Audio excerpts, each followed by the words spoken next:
Sí. Bien. ¿Pudieron, ver lo de la peli, hacer la actividad? ¿Esos cómo estuvieron?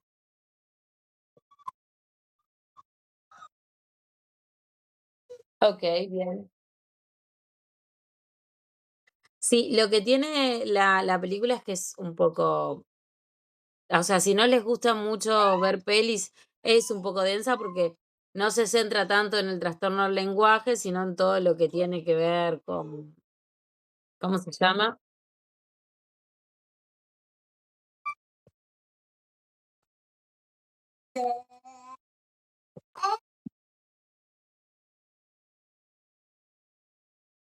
Claro, pero bueno, la idea es que después la puedan ver como para poder ir redondeando eso, ¿sí? Bien. Bueno, vamos a arrancar con el tema del día de hoy. Hoy vamos a ver lo que es neurodiversidad, el principio, ¿sí? Porque recuerden que neurodiversidad es largo, son muchos los trastornos que tiene que ver. Ahí Iris había dicho algo, esperen que lo leo. A mí me gustó, manda más pelis así. Luego, en realidad, después ahora con esta clase les voy a mandar una serie. Perdón, salí corriendo porque el niño se estaba por tirar del autito. Con este les voy a recomendar una serie y una película argentina, ¿sí? Bien, hoy lo que vamos a ver es todo lo que es neurodiversidad, ¿sí? Esperen que voy al principio, que se me fue.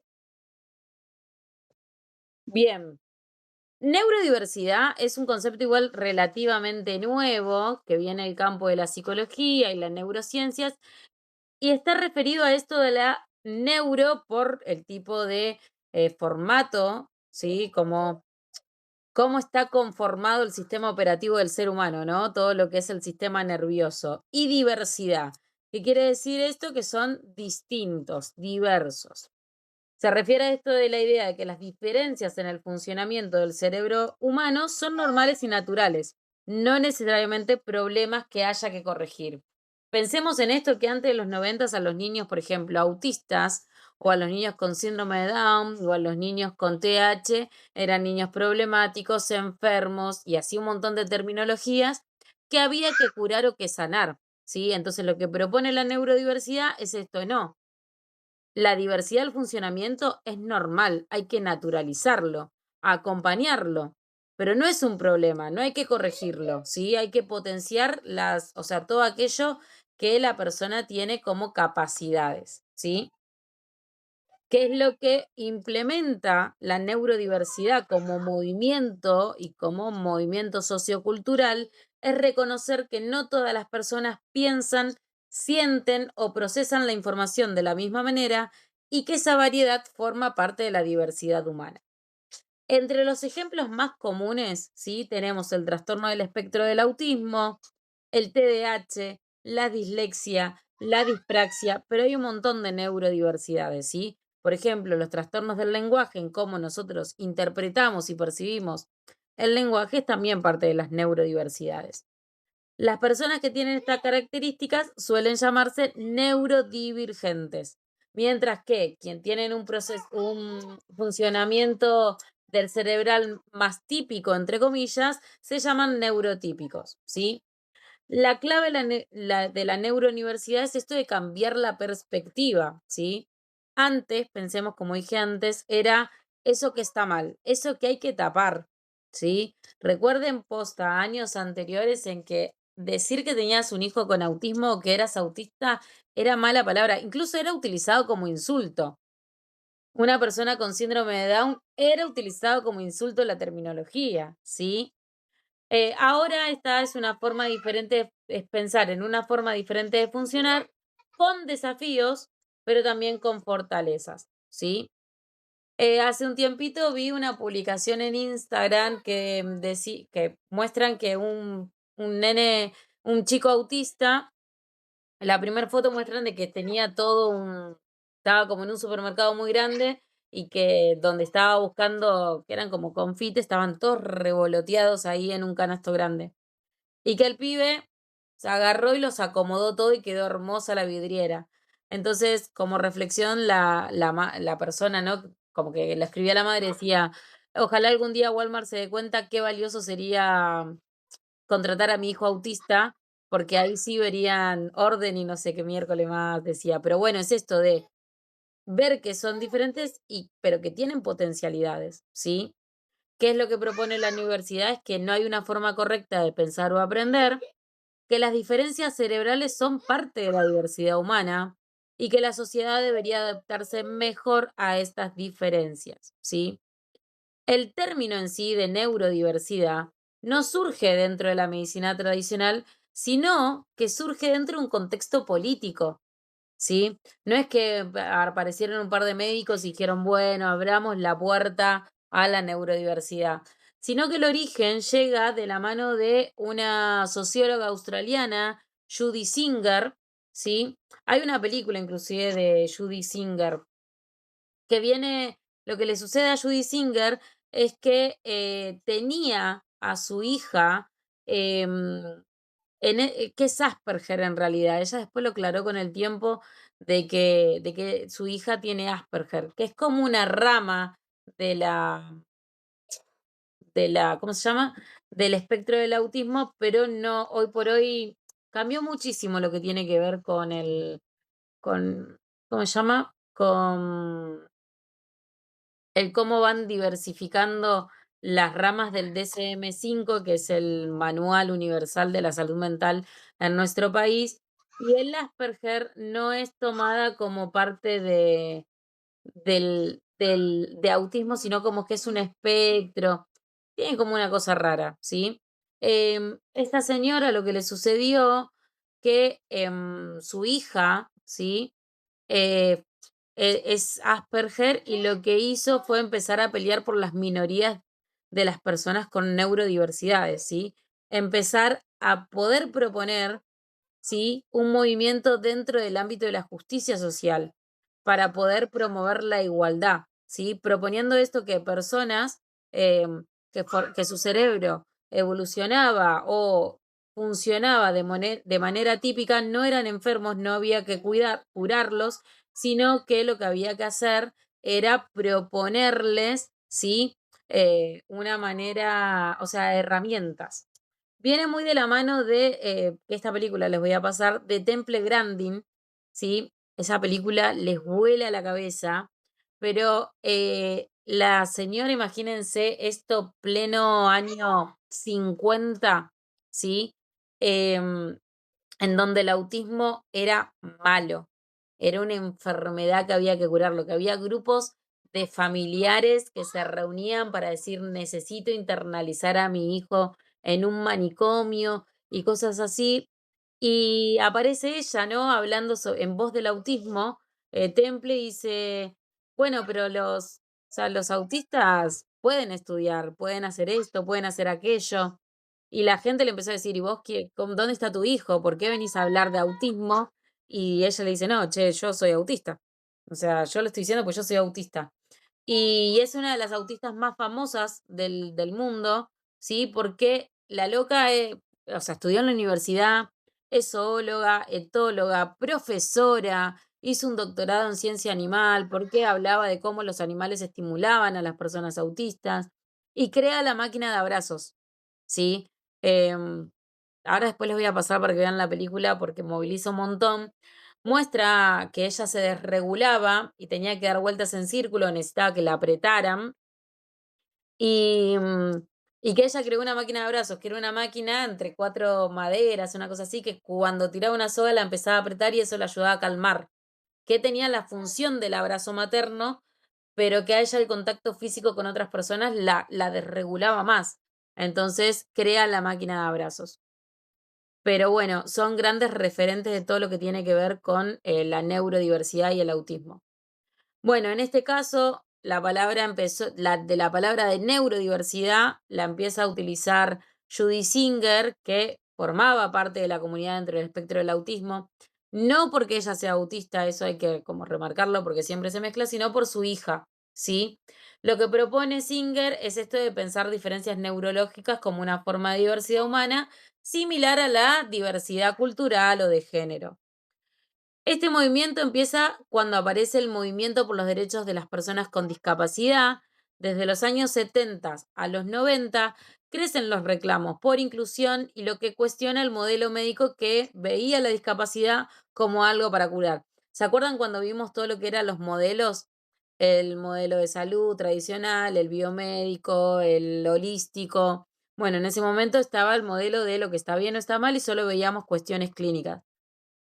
Y lo que proponía es, a la discapacidad hay que curarla, no esto de incluirla. Entonces se empieza a hablar del modelo social de la discapacidad, que lo que hace es poner foco en las barreras sociales más que en el individuo. Y ahí aparece el activismo autista, ¿sí? Comunidades online. Piensen que aparece el Internet en el mundo. Entonces, con la expansión del Internet, muchas personas con autismo comenzaron a conectarse. ¿Por qué? Porque el autista lo que le sucede es el contacto social cara a cara, pero por internet crean mejores amigos. O sea, yo tengo mi hijo mayor que sus mejores amigos son neurodivergentes y uno vive en Tigre y el otro en Pilar. Si se vieron 3 veces en la vida es un montón, pero son amigos, construyeron un vínculo. Entonces, en los 90 con el apogeo de internet, ¿sí? El surgimiento de internet, empieza a aparecer la socialización virtual entre las personas autistas. Comienzan a conectarse, compartir experiencias y construir esta identidad colectiva. Un referente clave fue Jim Sinclair, quien defendía que el autismo no debía ser eliminado, sino comprendido.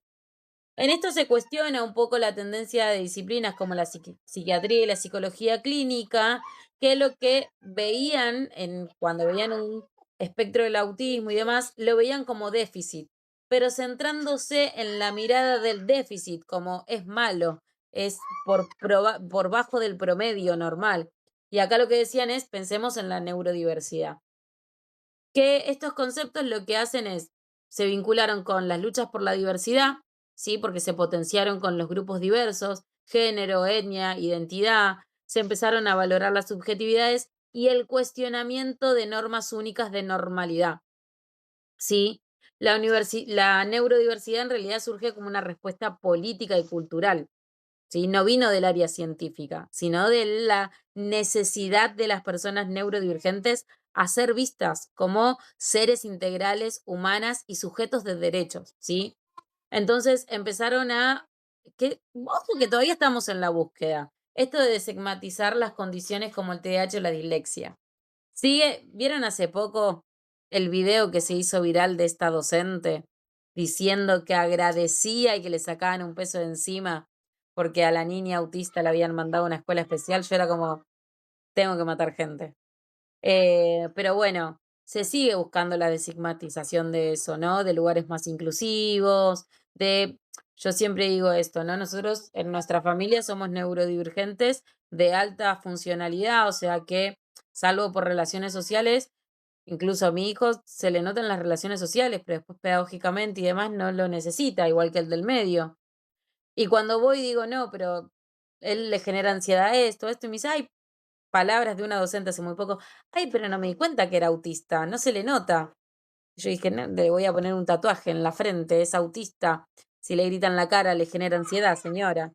Pero bueno, todo esto hay que seguir trabajándolo porque aún hoy en la cultura sigue sucediendo, ¿sí? Bien, para resumir un poco, nace en los años 90 en un contexto de activismo de personas neurodivergentes, en búsqueda de avances de los derechos humanos y una crítica a los modelos tradicionales de la salud mental. No es solo un modelo teórico, no viene de las ciencias médicas, sino viene desde el impacto social y político. Sigue siendo de impacto social y político, ¿sí? Si uno se lo pone a ver hoy cuando aparecen todas las marchas, ¿sí? Por todo lo que está sucediendo con nuestra ley de emergencia de discapacidad, vemos que la discapacidad, las neurodiversidades y salud mental sigue generando un impacto social y político, no desde las ciencias, ¿sí? En esto van a aparecer dos palabras que son re comunes, que es el neurotípico y el neurodivergente, ¿sí?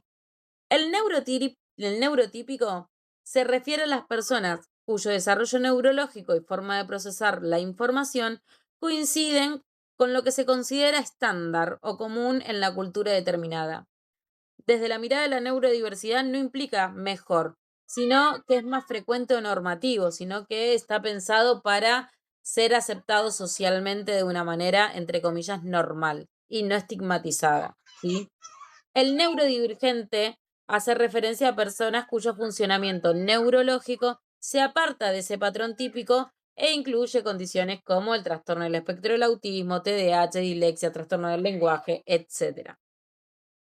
¿Cuáles son las diferencias claves? Primero, las formas de procesar información, ¿sí? El neurotípico, su procesamiento es más alineado, ¿sí? Con normas educativas y sociales. El neurodivergente puede haber diferencias en atención, lenguaje, percepción o aprendizajes. Lo otro es la relación con las normas sociales. El neurotípico se adapta con mayor facilidad a las reglas implícitas. El neurodivergente puede interpretar o responder de manera distinta a esas normas. Piensen desde algo como súper básico.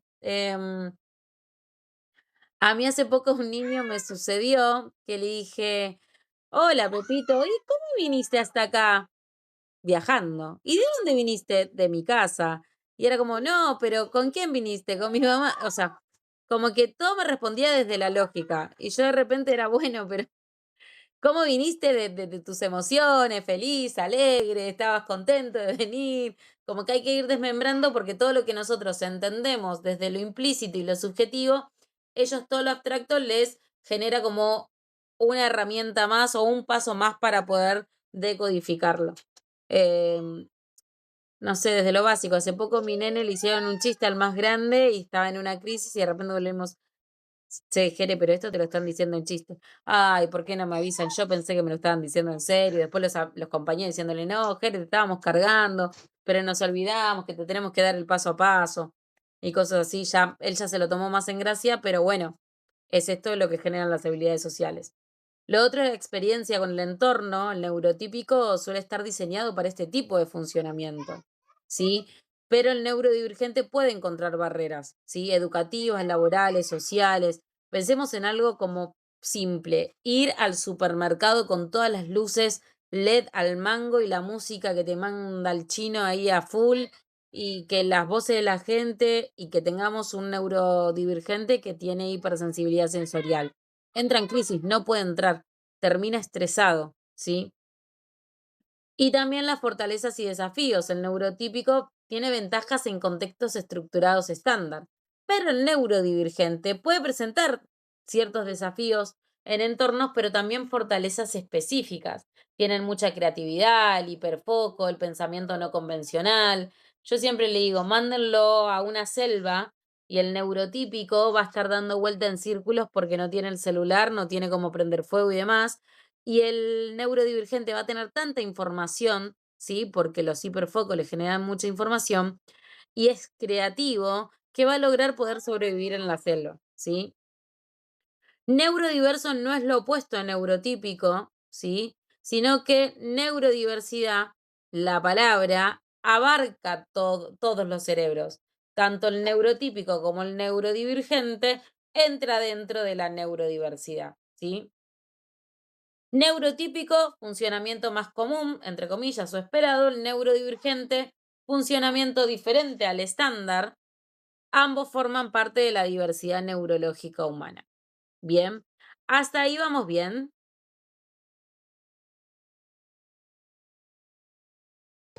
Genial.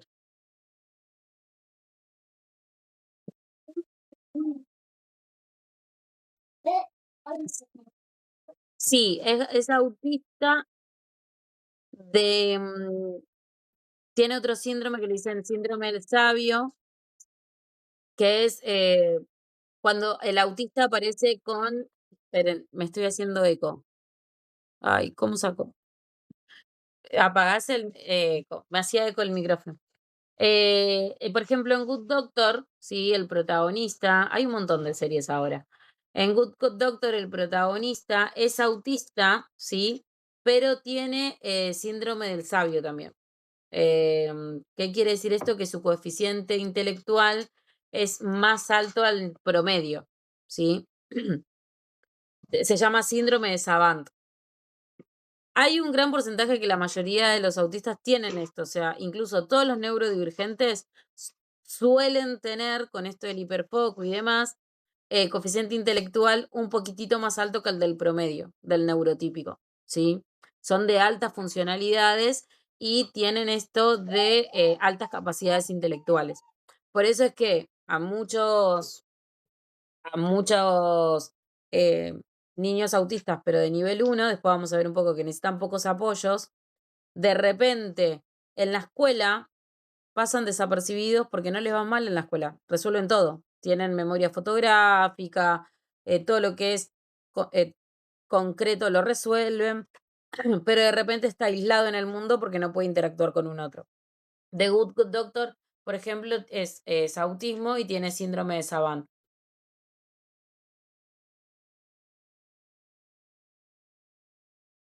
Asperger está dentro del trastorno del espectro del autismo. Son también niños, personas, ¿no? Que, ¿cómo se llama? Que tiene dificultades en la interacción social y en la comunicación. Si ellos lo que más se amedrenta es esto de que em, les es complejo tener interacciones sociales, no tienen tal vez la hipersensibilidad auditiva y demás, pero sí esto de que toma todo muy abstracto, porque todo muy concreto, y su comunicación a veces ecolálica, y lo que tiene es que ellos tienen muchos patrones repetitivos o intereses restringidos. Por ejemplo,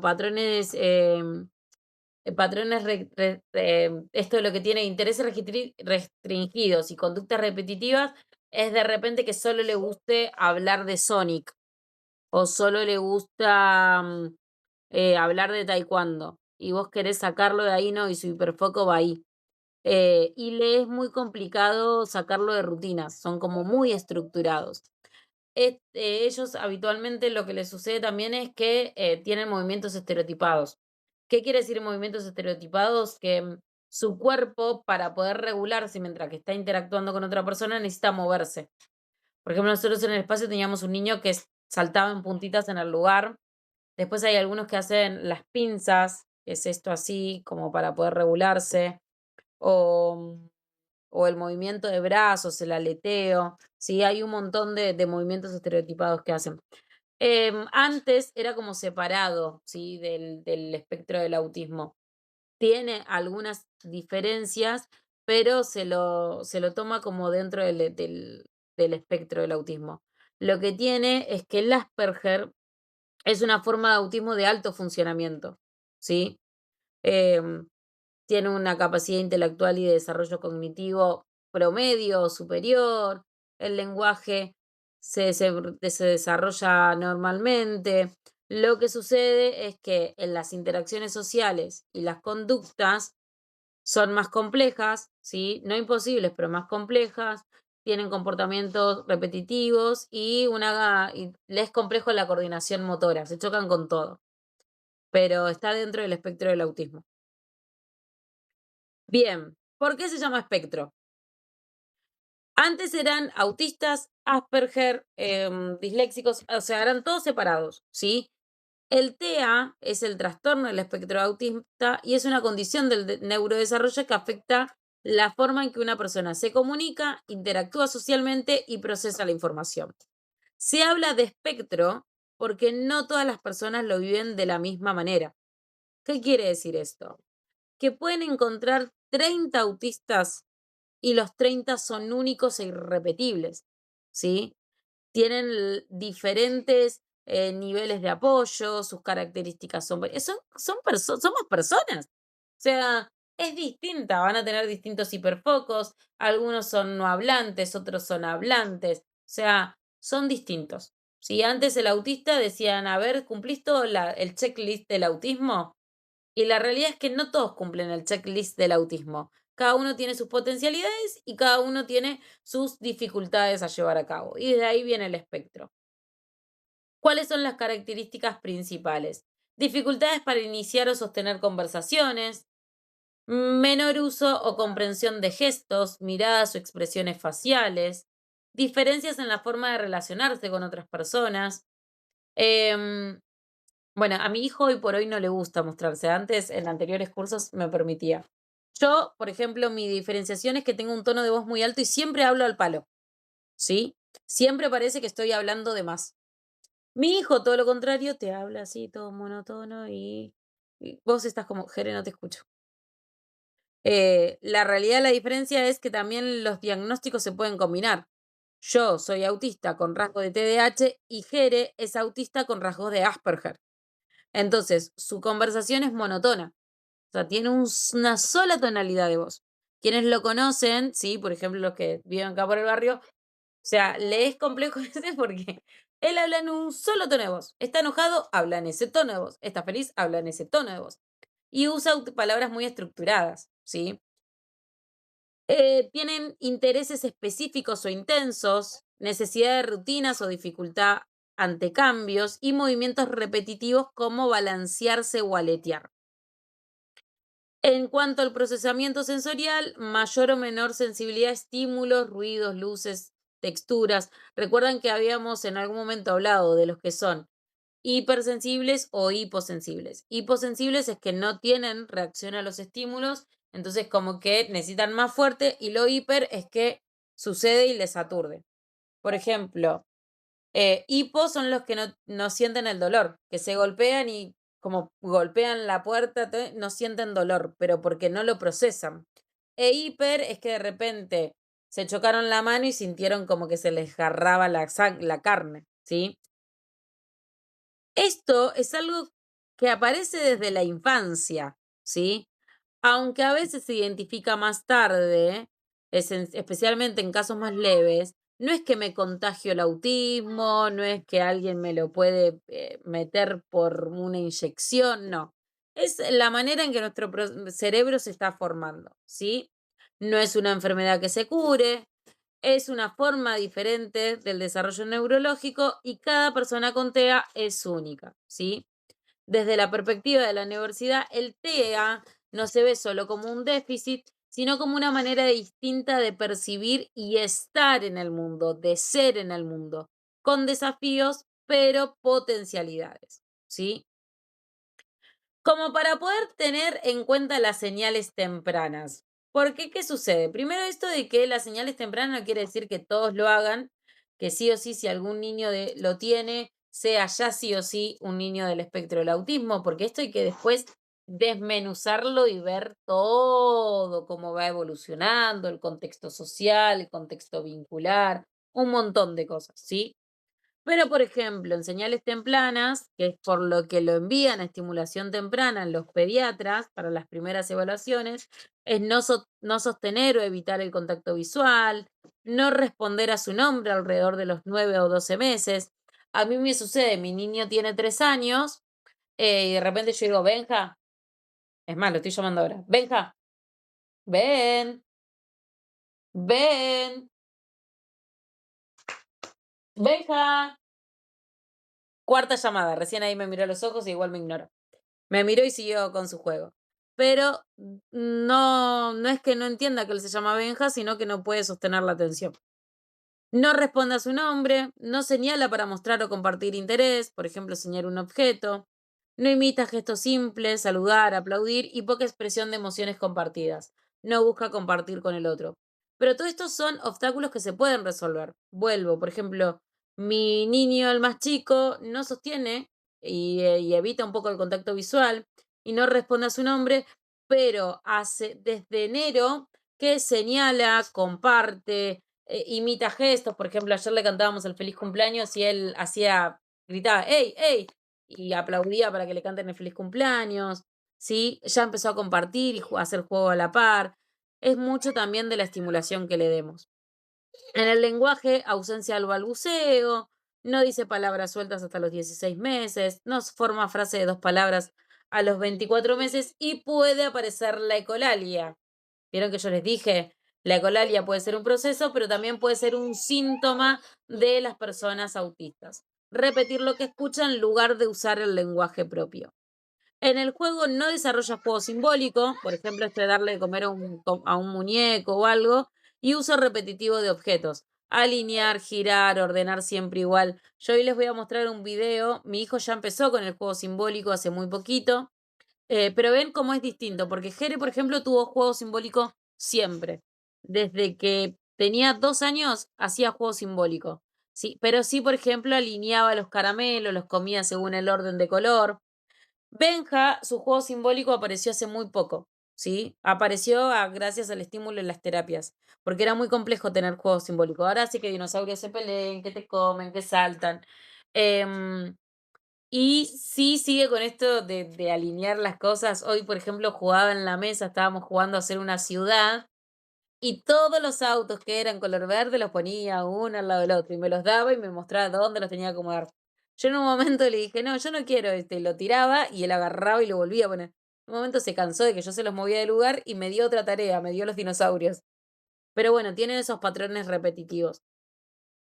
Movimientos repetitivos, balanceo, aleteo de manos, intereses muy restringidos o inusuales, fuerte malestar ante cambio de rutina. Algo muy importante, porque esto es algo que me sucede. ¿Le gustan mucho los dinosaurios a mis hijos? ¿Es autista? No. No porque le gusten los dinosaurios, es autista. Sí hay una cuestión de que los niños autistas tienen una fascinación con los dinosaurios, pero no quiere decir que si a un niño le gustan los dinosaurios es que va a ser autista, ¿sí? Em, la fascinación por de los dinosaurios y los niños autistas es algo que está en estudio y en discusiones, porque esta manifestación se aparece, ¿no?, a través de intereses restringidos y que son muy profundos de interés, porque posta, por ejemplo, yo tengo mis 2 nenes, mis 3 nenes, y a mí me sucede, yo puedo mirar Jurassic Park 250.000 veces y verme documentales, y después le sucedió lo mismo a mi hijo, y ahora le sucedió lo mismo al otro, y ahora al más chiquitito. Pero lo que sucede es que da seguridad. Control, ¿sí? ¿Por qué? Porque no desaparecen, ya están, ya desaparecieron. Entonces yo lo que me puedo aprender no me va a venir un nuevo aprendizaje nuevo. Em, y puede ayudar también, que luego lo utilizamos mucho los terapeutas, ¿por qué? Porque ayuda a desarrollar la memoria, el lenguaje, atención sostenida, comunicación.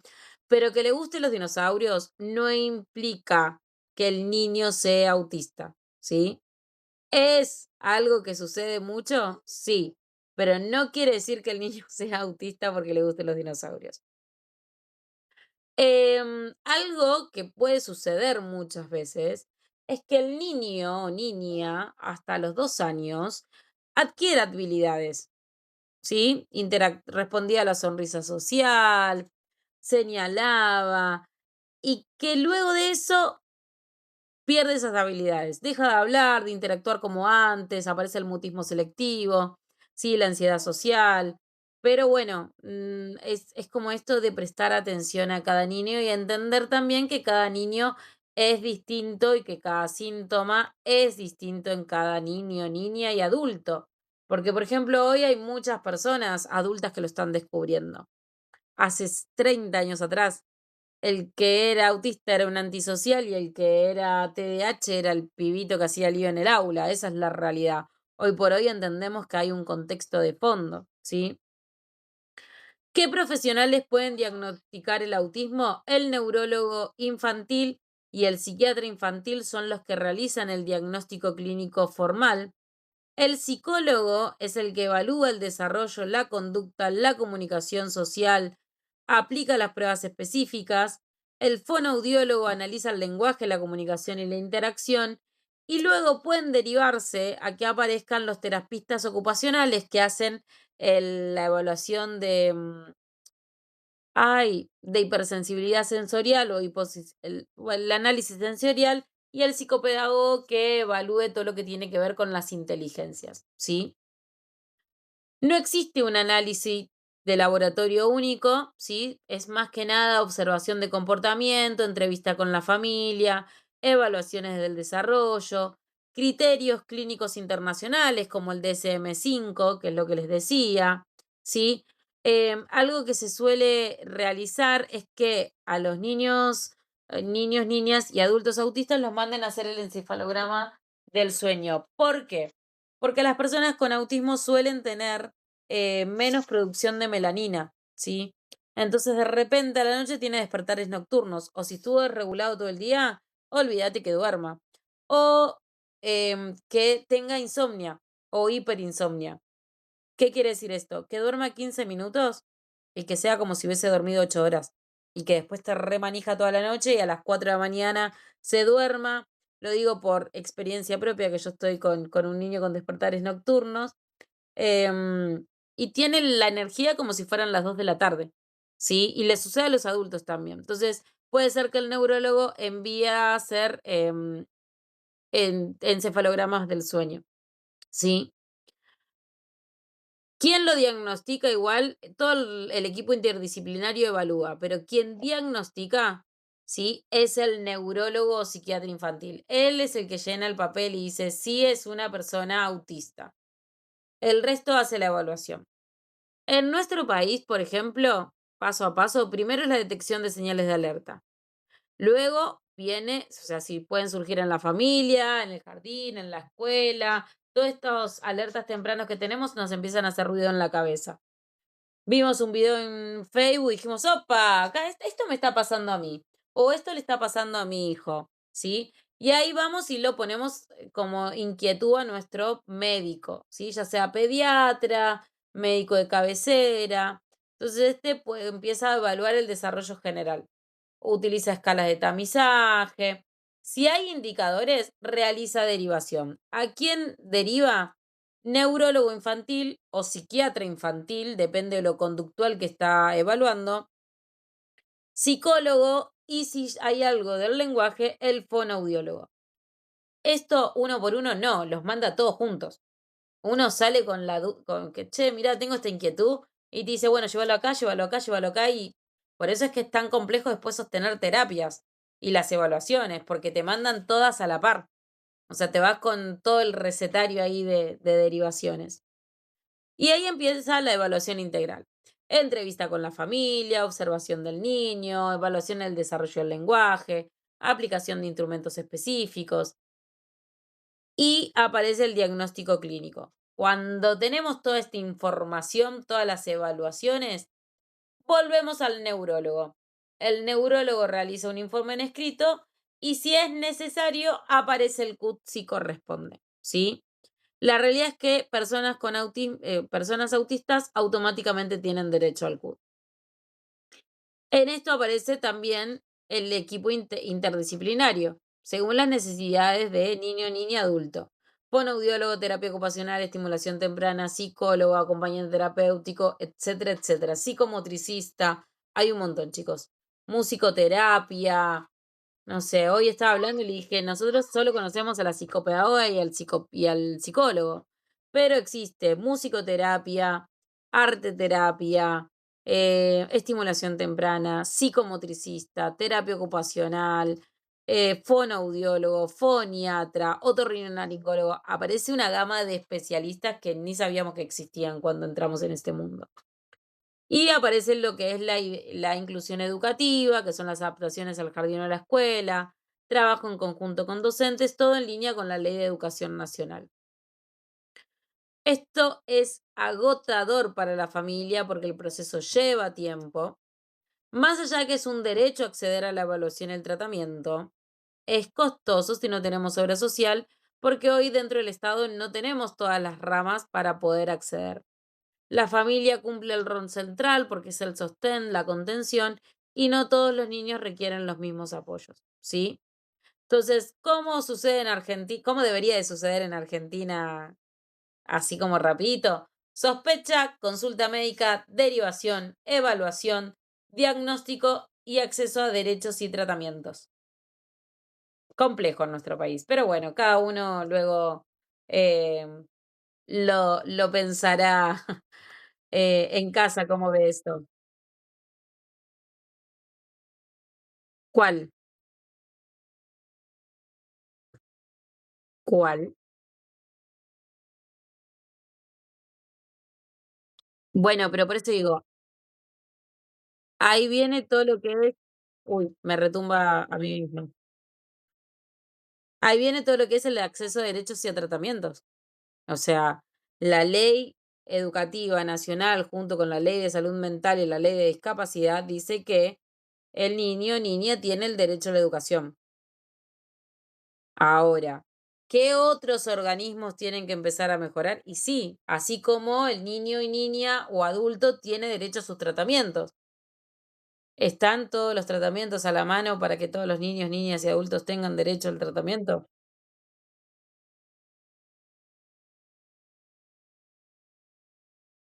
Bien, pero a eso es lo que voy.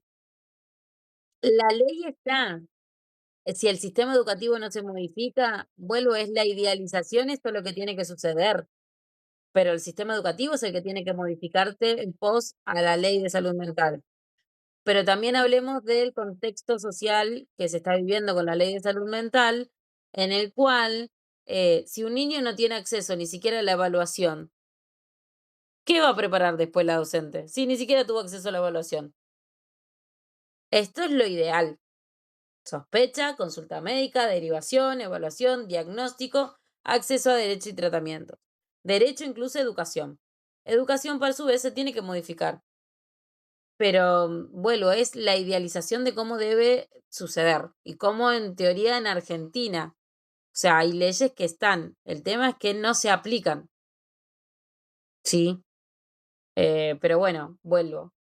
Es la utopía con la realidad social que nos atraviesa, en lo cual sigo diciendo lo mismo. En los 90 la neurodiversidad llega como un golpe para un impacto social y político y sigue sucediendo, y no solo la neurodiversidad, sino a toda la discapacidad y salud mental. ¿Sí? Estamos hablando de salud mental desde pibes y pibas en consumo problemático, pibas con trastornos alimenticios que no tienen hoy grupos de contención, em, y que la cultura y la sociedad la sigue pinchando, pinchando para que sigan no comiendo, aparte de que es un trastorno.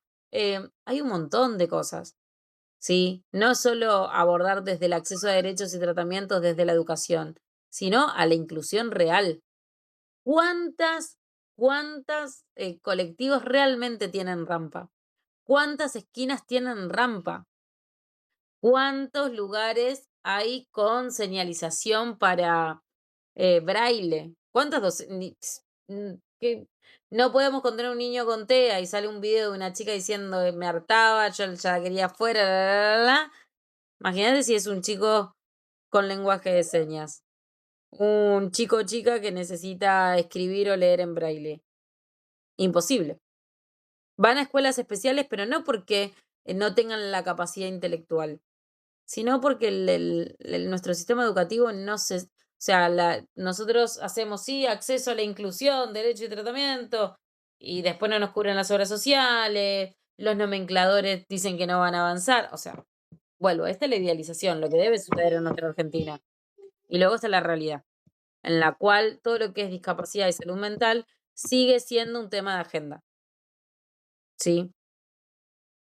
Bien, hay 3 crisis grandes que tenemos que saber de las personas autistas, ¿sí? Y una es el meltdown. El meltdown, que también son las crisis o desbordes, es una reacción intensa y descontrolada que puede presentar una persona cuando se siente abrumada por estímulos, emociones o demandas del entorno. Hay que entender esto, no es un capricho ni una conducta voluntaria, ¿sí? Sino que es una respuesta involuntaria del sistema nervioso.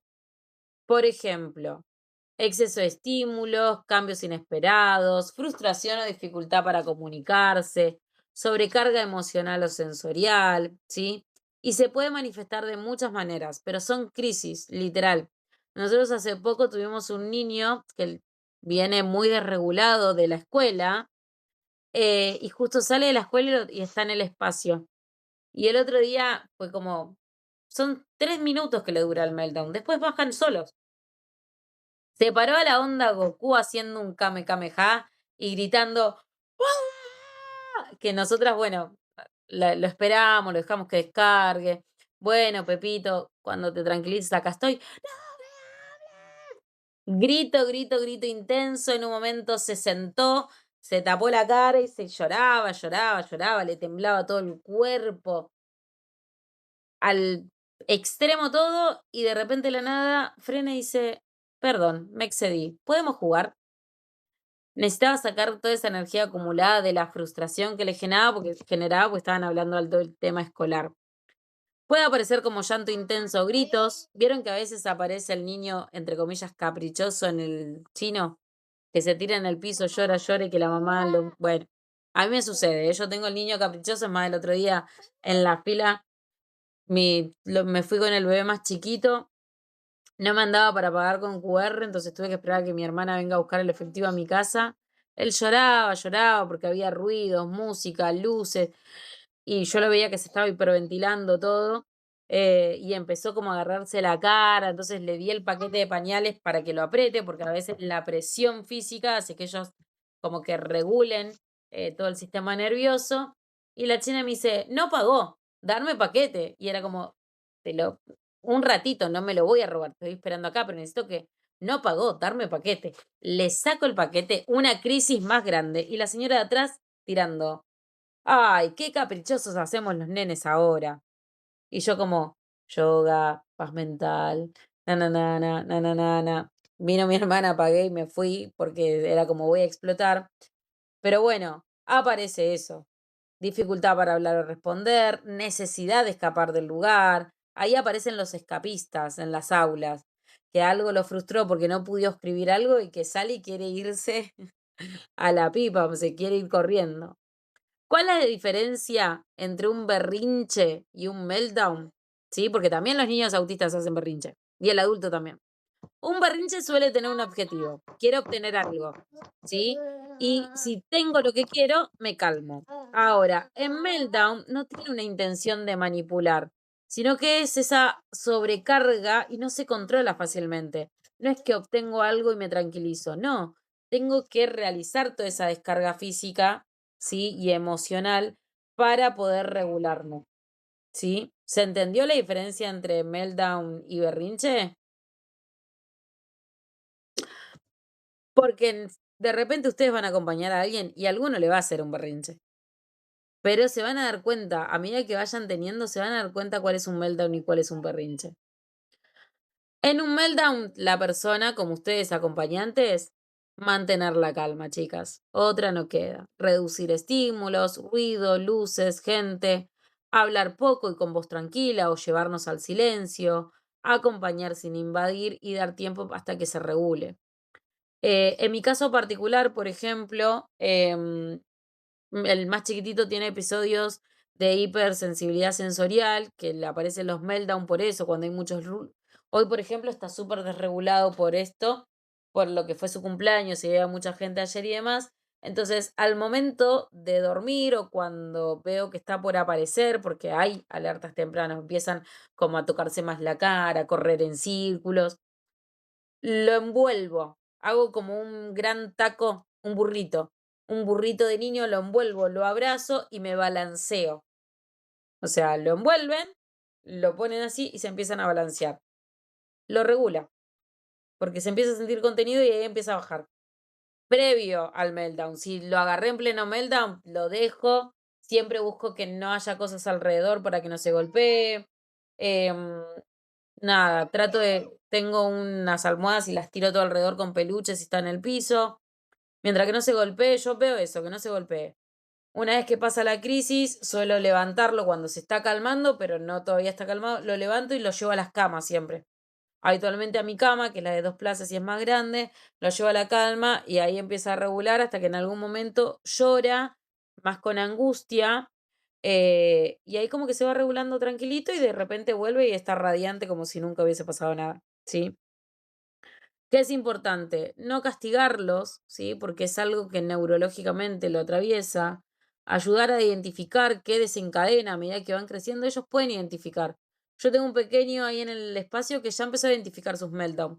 Y él, por ejemplo, te dice, yo cuando sé que una cuenta de matemática no me va a salir y me voy a frustrar, voy y le aviso a la señorita que necesito salir afuera, dar una vuelta en el patio y vuelvo. Habitualmente la acompañante terapéutico es quien realiza esa transacción de salir, dar una vuelta y volver, em, y lo ayuda a acomodar, controlar el meltdown antes que aparezca.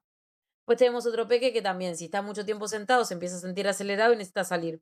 La mayoría son escapistas, esto de necesito salir del lugar donde está, porque empiezo a sentir que me ahoga, literal, ¿sí?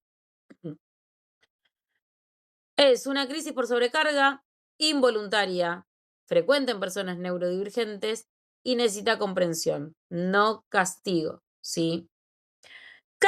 ¿Hasta ahí vamos bien con el meltdown?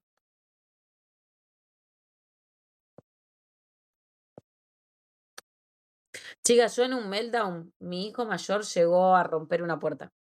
En una crisis, yo a todo esto todavía no sabía todo lo que sé, que todavía sé poco en realidad, se resacó y yo no sabía que había que controlar el espacio.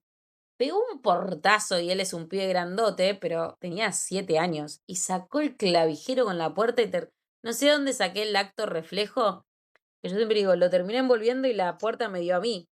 Pero, claro, adquieren más fuerza porque tienen adrenalina, necesitan descargar. Y sacó una puerta con todo clavijero, pum, pac. Después empecé, como yo no sabía que era un meltdown lo que le estaba dando, empecé a poner cortinas. Todas las puertas tenían cortinas, los roperos, todo con cortinas estaba. Hoy por hoy él ya se recontrola los meltdowns. Es más, te dice, estoy ansioso, necesito salir a caminar. Sí. ¿Eh? Bueno, es la descarga. Se puede lastimar a sí mismo, lastimar a otros. Sí. Eso de correrlo, tratar de que no esté en contacto con otros niños, es muy, o sea, si es tratado a tiempo, o sea, es tratado y reconociendo estas situaciones, lo que busca es brindarle otras herramientas, por ejemplo, no sé, el mordillo o algo que lo ayude como ay, perdón, que lo ayude como a regularse, ¿sí? Pero sí, por ejemplo, mi cuñada es AT de un niño en el turno tarde que también la muerde y la pellizca. Cuando algo se pone muy nervioso, o que sucede también en la frustración, le aparece mucho cuando quiere hablar y él es un TEA no hablante, la empieza a pellizcar y rasguñar. Que mi niño pequeño hace lo mismo. No me muerde, o sea, él muerde cuando está feliz. Y si te quiere dar un beso y no sabe decirte que te quiere dar un beso, viene y te lambea. Y después cuando está muy enojado y quiere como expresar muchas palabras y no sabe, sí me pellizca. Pero a medida que adquieren lenguaje o vas reconociendo los alertas tempranos para evitar eso, se puede resolver. Por ejemplo, él ahora, en un tiempo le daba papel higiénico, porque usaba el papel higiénico para morder. Ahora conseguimos un mordillo. Ayer justo le regalaron un muñeco sensorial, entonces cuando quiere apretar algo, agarra el muñeco y lo revolea todo, y si no agarra peluches. Jere le sucede lo mismo, por ejemplo, agarra peluches. Yo uso las cartas, por ejemplo, cuando me está por agarrar uno, juego con las cartas o con un cuadradito sensorial. Eh, las cartas me quedó porque se ve que yo siempre lo utilicé como para manejar mi frustración o concentrarme sin saber lo que estaba haciendo y me quedó. O sea, y me es más fácil utilizar cartas, barajo cartas. Y si no, otra que sucede es que se muerden a sí mismos. Entonces van a ver a todos los que se muerden no solo las uñas, sino que se empiezan a comer la pielcita o los labios. Bien, otra forma de respuesta a la sobrecarga es el shutdown, ¿sí? Que es frecuente en personas con trastorno del espectro del autista y a diferencia del meltdown, que es explosivo, el shutdown es más inhibido, es hacia adentro, ¿sí? Es un estado en que la persona se apaga o se bloquea, es cuando se le terminó toda la batería social, se está tildado la CPU. El nivel de estrés o ansiedad o estimulación es tan alto que en respuesta automática del sistema nervioso no voluntaria, en vez de reaccionar en crisis, lo apagó. ¿Sí? Puede aparecer como silencio repentino, dificultad para hablar, aislamiento, ¿sí? Mirada perdida o desconexión del entorno, lentitud para responder o moverse, aparente ausencia o congelamiento. Es cuando se le termina la batería social. ¿Sí? Cuando de repente está en un lugar y pum, se apagó y se queda tildado y mirando el cielo, o se levanta y se va, ¿sí? Sucede así. Puede aparecer por la sobrecarga sensorial, exigencias sociales o emocionales, fatiga o acumulación de estrés, cambios inesperados, ¿sí? La diferencia es que el shutdown, ¿sí? El cuerpo se protege cerrándose en lugar de explotar, ¿sí? El meltdown es una reacción explosiva. Grito, llanto, desborde, crisis. El shutdown, ¿sí? Es una reacción implosiva. Silencio, bloqueo, retraimiento, ¿sí? Pero ambas son respuestas a la sobrecarga. ¿Qué es lo que hay que hacer? Lo mismo que con el meltdown, respetar el espacio de la persona, no forzarla a hablar o interactuar, reducir el estímulo del entorno, ¿sí? O permitir que se vaya, ¿sí? A algún lugar más tranquilo, ¿sí? Acompañar de manera tranquila y disponible, no invadiendo, ¿sí? Y dar tiempo para la recuperación. Un shutdown, a diferencia de meltdown, puede pasar desapercibido. ¿Por qué? Porque no hace ruido, no explota, pero también implica mucho malestar interno, ¿sí? En todo esto, ¿qué es lo que aparece entre ambas partes? La desregulación, ¿sí? Que la desregulación puede ser emocional o sensorial.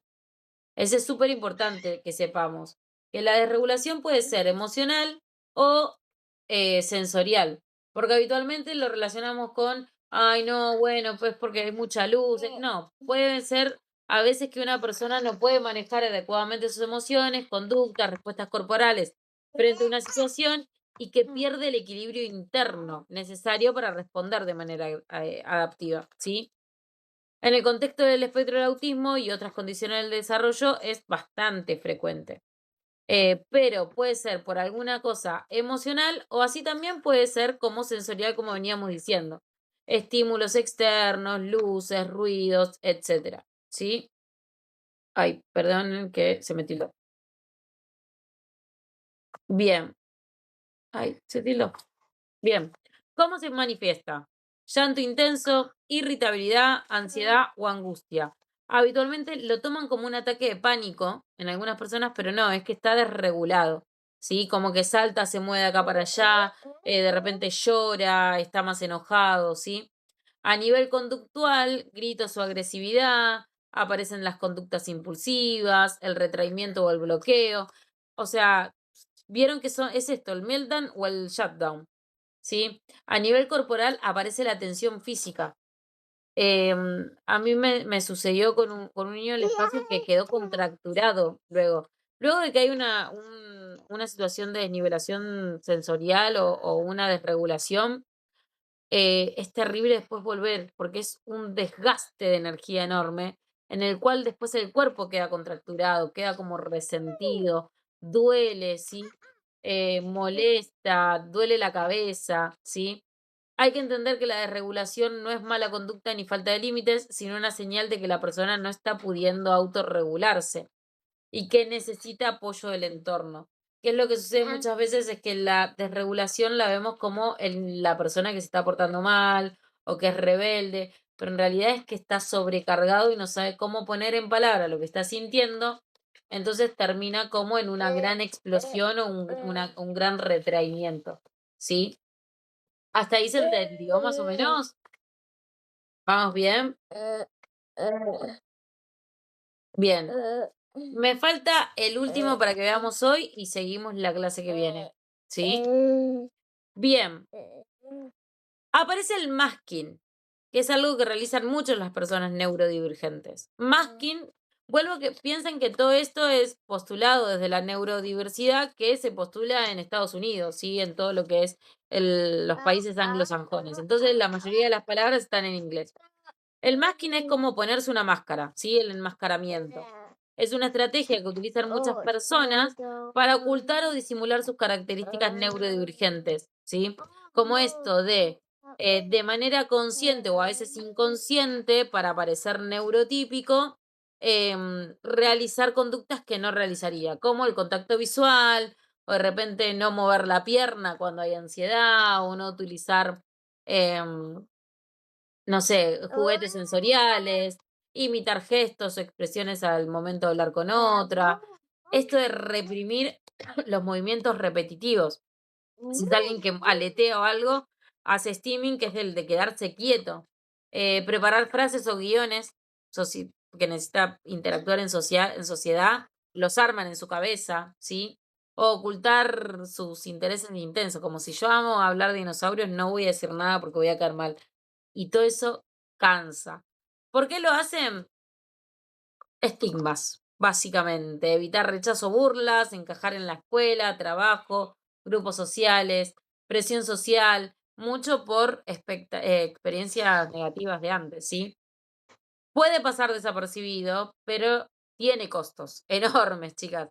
Em, Cansancio extremo, el agotamiento social, ansiedad y estrés, pérdida de identidad, no ser uno mismo, mayor riesgo de regulación, desde regulación, ¿sí? Que aparezca meltdown o shutdown, ¿sí? Desde la perspectiva de la neurodiversidad se busca esto de reducir la necesidad de masking, no exigirlo, promover entornos más inclusivos, validar las formas auténticas de comunicación y expresión, ¿sí? Y entender a que ese camuflaje social no es necesario, ¿sí? Que lo aceptamos tal cual es, ¿sí? Bien, hasta ahí todo, ¿se entendió todo?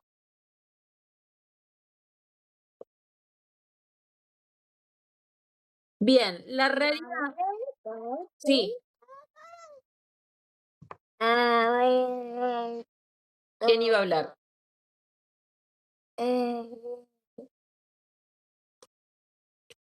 La realidad es que muchos de los casos que les va a tocar, ¿sí?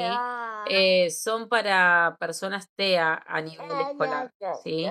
Em, Entonces, nada, como estos son de los más, son los que es necesario poder comprenderlos para poder acompañarlos realmente desde la inclusión y no ser una herramienta más desde la estigmatización. Bien, les voy a pasar una actividad, ¿sí? Que primero tienen que leer un caso clínico. Martín tiene 8 años y presenta diagnóstico del trastorno del espectro del autista. Asiste a una escuela primaria común con acompañante terapéutico. En el aula evita mirar a los demás, se tapa los oídos cuando hay mucho ruido, tiene gran interés por los trenes y repite frases de dibujos animados. En los recreos prefiere estar solo, a veces camina en círculos. Su situación problemática es que un día, durante un acto escolar con música fuerte, Martín comienza a gritar, llorar, tirarse al piso y no responde a los intentos del adulto para calmarlo. Primera parte es responder. ¿Qué señales de alerta del desarrollo puedes identificar? ¿Qué características del TEA se observan en el caso? La situación del acto corresponde a un meltdown, a un shutdown o una desregulación, y lo tienen que justificar. ¿Qué factores desencadenantes puedes reconocer? Y observas posibles conductas de masking en Martín. Intervención del acompañante terapéutico. Proponer durante la crisis. ¿Qué harías en ese momento? ¿Qué evitarías hacer?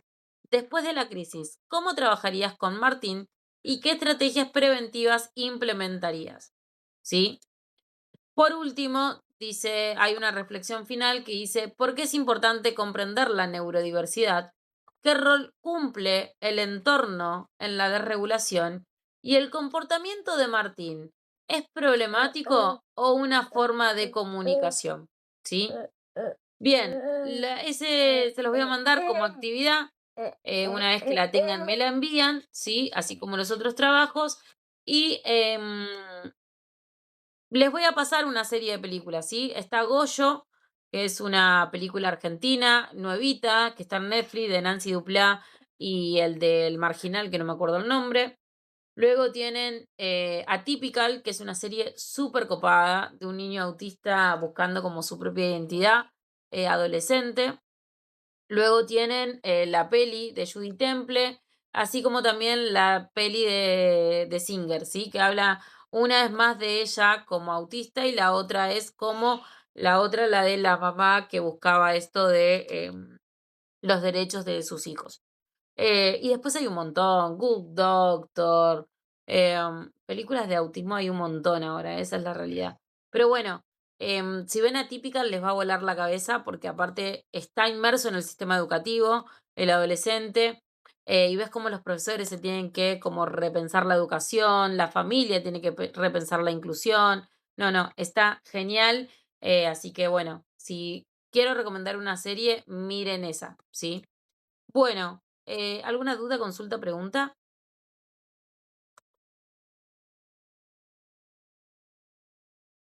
Bien, chiquis. Sí, sí, sí, sí, sí, sí, te las voy a pasar todo. Bueno, chiquis, nos vemos la semana que viene.